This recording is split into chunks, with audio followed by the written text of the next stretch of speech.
Dubai වලට එන්න බලන් ඉන්න ගොඩක් අයට තියෙන ප්‍රශ්නයක් තමයි මේ පොලිස් ක්ලියරන්ස් සර්ටිෆිකේට් එක. ඒක ගන්න ක්‍රම දෙකක් තියෙනවා. එකක් ඔයාලට ළඟම ආසන්නයේ තියෙන පොලිසියෙන් ගන්න පුළුවන්. එයාලට කිව්වම ක්ලියරන්ස් සර්ටිෆිකේට් එකක් ඕනේ කියලා රික්වෙස්ට් කරාම එයාලගෙන් ගන්න පුළුවන් ඒක රුපියල් 500ක් වගේ වෙන්නේ. ඒ වගේම හෙඩ් ක්වාටර්ස් වලින් ගන්න ක්ලියරන්ස් සර්ටිෆිකේට් එක. හැබැයි දැන් වෙනකොට BFS එක හරහා සර්ටිෆයි කරනකොට මේ අතින් ලියන පොලිස් ක්ලියරන්ස් සර්ටිෆිකේට් එක සර්ටිෆයි කරන්නේ නැහැ කියලා තමයි දැනගන්න ලැබිලා තියෙන්නේ. නිසා හෙඩ් ක්වාටර්ස් වලින් පොලිස් ක්ලියරන්ස් සර්ටිෆිකේට් එක ගන්නවා නම් හොඳයි. ඒකට 5000 ගණක් 6000 ගණක් වගේ මුදලක් වාට වැය වෙනවා.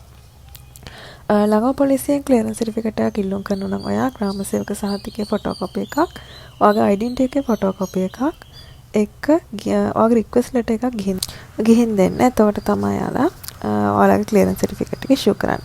ඒ ඉෂුව කරාට පස්සේ යාලා පොඩි බිල් එකක් දෙනවා. ඔයාලට සල්ලි බඳින්න රුපියල් 500ක් ඔයා ගෙවුවා කියන එක. එන්නේ බිල් එකත් එක තමයි ෆොරින් මිනිස්ට්‍රි එකට අරන් යන්න ඕනේ සර්ටිෆයි කර ගන්නකොට. ඒ මම කිව්වේ ඔයා මේ ළඟම තියෙන පොලිසියෙන් පොලිස් ක්ලියරන්ස් සර්ටිෆිකේට් එකක් අර ගන්නකොට එතකොට හෙඩ් ක්වාටර්ස් වලින් ගන්නකොට මීට වඩා ප්‍රොසෙස් එක වෙනස්. හැබැයි දැන් ඩුබායි එන්න බලන් ඉන්න කෙනෙක් නම් ඔයා ළඟම පොලිසියෙන් ක්ලියරන්ස් සර්ටිෆිකේට් එකක් ගන්නව නම් ඔයා ඒක හෑන්ඩ් රයිටින් වලින් ගන්න එපා. ටයිප් කරපු එකක් ගන්න. මොකද මේ VFS එකෙන් ඒක සර්ටිෆයි කරන්නේ නැහැ කියලා දැන් වෙනකොට නීතියක් ඇවිත් තියෙනවා. හරි දැන් මම ඔයාලට කියලා දෙන්නම් හෙඩ් ක්වාටර්ස් වලින් කොහොමද පොලිස් රිපෝට් එකක් ගන්න කියලා. මුලින්ම Google එකට ගිහිල්ලා මේ විදිහට ශ්‍රී ලංකන් පොලිස් කියලා ඔයාලා සර්ච් කරන්න.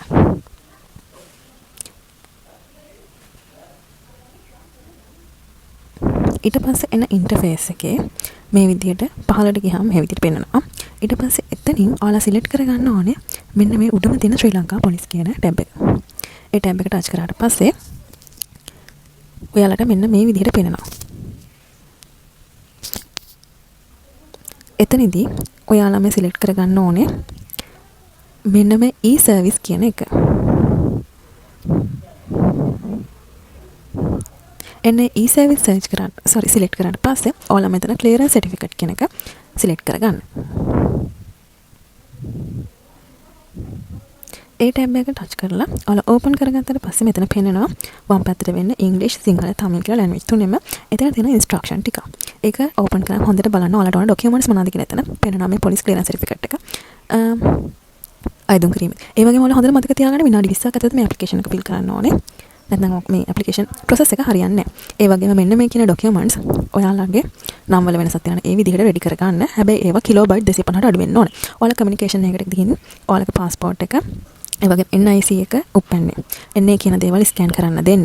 දීලා යාට කියන කිලෝබයිට් 250ට අඩු විදිහට දෙන්න කියලා. ඒ වගේම one side document ඕනේ. මෙතන කියලා තියෙන විදිහට ඒවා අප්ලෝඩ් කරන්න තියෙන ඉස්සරහදී ඕපන් කරගන්න ටැබ් එකේදී. ඒ වගේ එතකොට පාස්පෝර්ට් එක ඉස්සරහා ඔයාලගේ ඩීටේල්ස් පේජ් එක, all countries පේජ් එක, NIC එක ඉස්සරහා පැත්ත සහ පිටිපස්ස, birth certificate එකේ ඉදිරිපස සහ පසුපස කියනවා වෙන වෙනම ස්කෑන් කරගන්න. මතක තියාගන්න. ඊට පස්සේ ඔයාලා මේ process කියන එකට යන්න. එතන process tab එක open කරගත්තට පස්සේ කරන විදිහ ඔයාලට මේ බලා ගන්නත් පුළුවන් මෙතන තියෙන instruction වලින් ගයිඩ් කරන්න ඕනේ කියලා මම හිතන්නේ instruction වල පැහැදිලිව කියලා තියෙනවා කොහොමද කරන්න කියලා. උපදෙස් පත්‍රිකාව අවසානයේ බැක් වුණාම මෙතන පෙන්නනවා apply online කියලා tab එකක්. ඒක හරහා තමයි අපිට process එක කරන්න තියෙන්නේ. ඒක open කරාම මේ විදිහට proceed කියලා tab 4ක් පෙන්නනවා. මෙතනදී පළවෙනි tab එකෙන් තමයි අපේ application එක online දාන්න තියෙන්නේ. ඊළඟ ටැබ් එකෙන් තියෙන ඇප්ලිකේෂන් එකේ ස්ටේටස් එක චෙක් කරගන්න කොහොමද ප්‍රොසෙස් වෙනවද කියලා ඔයාලා ඇප්ලයි කරාට පස්සේ ඒක බලන්න. ඊට පස්සේ තුන්වෙනි ටැබ් එකේදී තියෙන්නේ ඔයාලා ඇප්ලයි කරාට පස්සේ මොන හරි ඩොකියුමන්ට් එකක අඩුපාඩුවක් තිබ්බොත් අපිට එහෙන් දන්වනවා.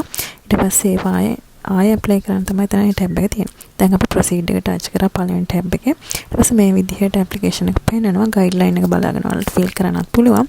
එහෙම ෆිල් කරන්න අපහසුයි වගේ නම් මට පොඩ්ඩක් කමෙන්ට් එකක් දාන්න මම ආයෙ වීඩියෝ සීරීස් එකක් ගේන්නම්. එහෙනම් ඔයාලට දැනගන්න මොන හරි තියෙනවා පහලින් කමෙන්ට් කරන්න. සියලු දෙනාටම සුබ දවසක්.